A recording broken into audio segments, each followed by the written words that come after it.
महाभारत और विज्ञान दोनों ही अपने अपने क्षेत्र में अद्वितीय और विस्तृत हैं। हालांकि महाभारत एक धार्मिक और ऐतिहासिक महाकाव्य है, लेकिन इसमें कई ऐसी घटनाएं और तकनीकें वर्णित हैं जिन्हें आधुनिक विज्ञान के संदर्भ में समझने की कोशिश की जाती है। विज्ञान और महाभारत के बीच कुछ ऐसे अनोखे संबंध हैं और साम्य हैं जो आश्चर्यजनक हैं।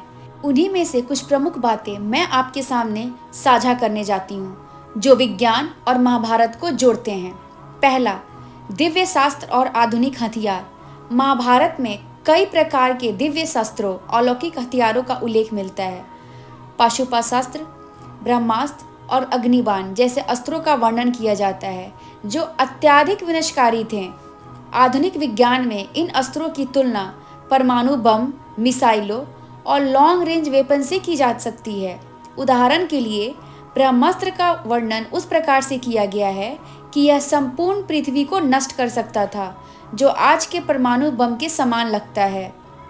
दूसरा, कृष्ण का सुदर्शन चक्र और लेजर तकनीक।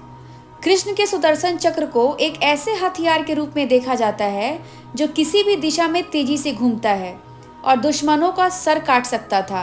कुछ वैज्ञानिक और विचारक इसे लेजर तकनीक के रूप में समझने की कोशिश करते हैं। यहाँ लेजर बीम किसी भी दिशा में केंद्रित होकर लक्ष्य को नष्ट कर सकती है। उसी प्रकार श्री कृष्ण का सुदर्शन चक्र किसी भी दिशा में तेजी से घूमता हुआ दुश्मनों के लक्ष्य को काट सकता था। तीसरा, अर्जुन का दिव्य दृष्टि। श्री कृष्ण का विराट रूप में दिखना महाभारत युद्ध के दौरान।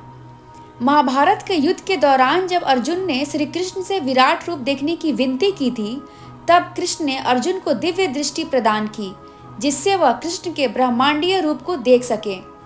इसे आधुनिक दृष्टिकोण से वर्चुअल रियलिटी यानी उन्नत वैज्ञानिक उपकरणों के माध्यम से सजीव दृश्य को देखने की क्षमता मिलती है, जिसे आप एआई का नाम दे सकते हैं या फिर आप 4D 3D वर्चुअल रियलिटी का भी नाम दे सकते हैं। चौथा, संजय की दूरदृष्टि, लाइव टेलीकास्ट का वर्णन। संजय, जो धृतराष्ट्र के मंत्री थे, महाभारत युद्ध का सजीव वर्णन धृतराष्ट्र को सुनाया गया। यह संजय की दिव्य दृष्टि थी जो उन्हें युद्ध भूमि पर घटित घटनाओं को देखने में सक्षम बनाती थी। इसे सैटेलाइट तकनीक या लाइव टेलीकास्ट जैसी आधुनिक तकनीकों से जोड़ा जा सकता है, जहां हम दूर दराज की घटनाओं को लाइव देख सकते हैं। पांचवा, विमान और पुष्पक विमान। रामायण के साथ साथ महाभारत में भी विमानों का उल्लेख मिलता है। महाभारत में कई स्थानों पर पुष्पक विमान का जिक्र है, जिसे भगवान कुबेर और बाद में रावण और विभीषण ने उपयोग किया। यह विमान आकाश में उड़ सकता था और किसी भी दिशा में जा सकता था। इसे आज के विमानों और हेलीकॉप्टर के रूप में देखा जा सकता है। कुछ वैज्ञानिक तो इसे स्पेसशिप की तरह भी मानते हैं। छठा, क्लोनिंग और कौरवों का जन्म। कौरवों का जन्म गांधारी के 100 भ्रूणों के अलग अलग विकसित करके किया गया था। महाभारत में इसका विवरण कैसे किया जा सकता है? जैसे ऋषि वेदव्यास ने गांधारी के गर्भ से निकली गांठों को 100 टुकड़ों में बांधकर उसे कौरवों के रूप में विकसित किया। यह पूरी प्रक्रिया आज की क्लोनिंग और इन विट्रो फर्टिलाइजेशन IVF तकनीकों के समान लगती है, जहां प्रयोगशाला में भ्रूण को विकसित किया जा सकता है। सातवां, अश्वत्थामा का अमरत्व और जैविक विज्ञान। महाभारत के अनुसार अश्वत्थामा को अमरत्व का शाप मिला था, जिससे वह अनंत काल तक पृथ्वी पर भटकने के लिए मजबूर हो गया। इस घटना को कुछ वैज्ञानिक जेनेटिक इंजीनियरिंग या लंबी उम्र वाली जीवन शैली के रूप में समझाने की कोशिश करते हैं, जिसमें कोई व्यक्ति अत्यधिक लंबे समय तक जीवित रह सकता है। आठवां, कुंती का मंत्र और कृत्रिम गर्भधान। कुंती ने एक विशेष मंत्र के माध्यम से सूर्यदेव से कर्ण की प्राप्ति की थी। यह बिना किसी शारीरिक संपर्क के संतान प्राप्ति की प्रक्रिया थी, जिसे आज के वैज्ञानिक दृष्टिकोण से कृत्रिम गर्भधान, जिसे हम आर्टिफिशियल इंसीमिनेशन के रूप में देखते हैं। नौवां, महाभारत का समय और खगोल विज्ञान। महाभारत में कई खगोलीय घटनाओं का वर्णन किया गया है, जैसे ग्रहों की स्थिति, ग्रहण और विभिन्न तारा समूह। वैज्ञानिकों ने महाभारत के इन खगोलीय वर्णनों को अध्ययन करके समय का निर्धारण करने की कोशिश की है।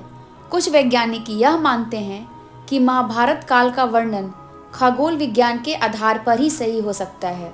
10वां, युद्ध में उपयोगी विज्ञान।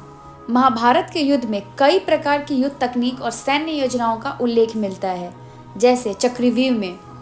ये युद्ध तकनीकें आधुनिक सैन्य विज्ञान के रणनीतियों और आर्टिलरी फॉर्मेशन से मेल खाती हैं। जैसे चक्रव्यूह की रचना आज के सैन्य घेरबंदी मिलिट्री फॉर्मेशन के समान है। 11वां, शरीर की पूर्ण निर्माण प्रक्रिया। कर्ण का कवच। कर्ण के कवच और कुंडल को उनके शरीर का हिस्सा बताया जाता है, जो जन्म से ही उनके शरीर में जुड़े हुए थे। इसे कुछ वैज्ञानिक जेनेटिक मॉडिफिकेशन या बायो इंजीनियरिंग की दृष्टि से देखते हैं, जहां शरीर में किसी प्रकार के उन्नत सुरक्षा तंत्र को जोड़ा जा सकता है। 12वां, गंधारी की दृष्टि और लेजर ऊर्जा। गंधारी, जो हमेशा अपनी आंखों पर पट्टी बांधती थी, दुर्योधन को अपने आशीर्वाद से वज्र की तरह कठोर बना दिया था। यह प्रक्रिया कुछ वैज्ञानिकों द्वारा लेजर ऊर्जा या ऊर्जा संचरण के रूप में व्याख्या की जाती है, जहां किसी व्यक्ति को एक प्रकार की ऊर्जा दी जा सकती है। 13वां, अभ्यासी युद्ध, जिसे मेंटल टेलीपैथी बोलते हैं। महाभारत में कई ऐसे उदाहरण मिलते हैं जहां मानसिक रूप से संवाद स्थापित किया गया है, जैसे अर्जुन और कृष्ण के बीच युद्ध के दौरान मन की शांति संवाद होना। इसे टेलीपैथी के रूप में देखा जा सकता है, जिसे आधुनिक विज्ञान में भी शोध का विषय माना जाता है। 14वां, शस्त्रों की सूक्ष्मता, नैनो तकनीक। महाभारत में जिन शस्त्रों का वर्णन किया गया है, वे न केवल शक्तिशाली थे बल्कि अत्यंत सूक्ष्म थे। आज की नैनो तकनीक इसी दिशा में शोध कर रही है, जहां सूक्ष्मतम शस्त्र और उपकरणों का निर्माण किया जा सके।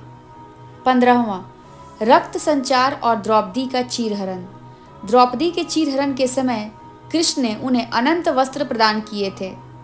इसे वैज्ञानिक दृष्टिकोण से देखा जाए तो इसे मैटर का पुनर्निर्माण या इन्फिनिटी थ्योरी के रूप में जाना जा सकता है, जहां मैटर या वस्तु को अनंत रूप में उत्पन्न किया जा सके।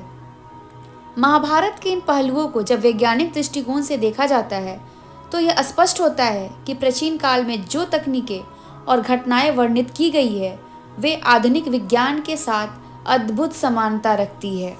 धन्यवाद। ऐसे और भी कहानियों के लिए मेरे चैनल को करें सब्सक्राइब, और आपके सामने मैं लेके आऊँगी एक से एक रहस्यमय घटनाएं और कुछ अनसुनी बातें। धन्यवाद।